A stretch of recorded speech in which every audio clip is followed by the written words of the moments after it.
शेतकरी मित्रांनो, आपण एखाद्या पिकामध्ये मशागत करतो किंवा आपण नांगरणी करतो, ही कोणत्या वेळेला केली पाहिजे? कोणती वेळ योग्य असते? आणि त्याचा फायदा काय होतो? जर आपण सकाळी किंवा 3च्या नंतर जर केली, आपण ही रात्री करणं टाळलं पाहिजे. तुम्ही बघू शकता, आपण या ठिकाणी आपल्या ऊसाच्या बगल्या फोडलेल्या आहे. म्हणजे मशागत करत असताना यामध्ये पक्षी येतात. ज्या आपल्या जमिनीमध्ये वेगवेगळ्या किडे असतात, त्यांचे कोष असतात, ते वेचून खातात. ते वेचून खाल्ल्यानंतर जे आपल्या पिकाला धोका असतो, समोर आपण जे पीक घेतो, तो कमी होतो. त्याचबरोबर आपल्या जमिनीमध्ये बुरशी असतात. जर आपण सकाळच्या वेळेस मशागत केली, तर त्या उन्हाने काय होतं, जमीन चांगल्या प्रकारे कोरडी होते आणि बुरशी नष्ट होतात.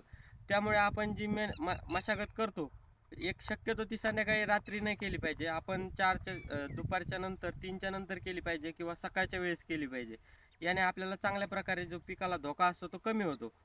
शेतकरी मित्रांनो, तुम्ही बघू शकता कशा प्रकारे किती प्रमाणात बगळे येतात. ते जे आपल्या जमिनीमध्ये वेगवेगळे किडींचे कोष असतात, त्यापासून जे धोका असतो पिकाला तो कमी होतो.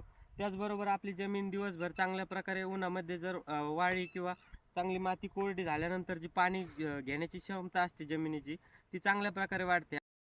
धन्यवाद शेतकरी मित्रांनो. अशाच शेतीविषयक माहितीसाठी आपल्या चॅनलला फॉलो आणि सबस्क्राईब करायला विसरू नका.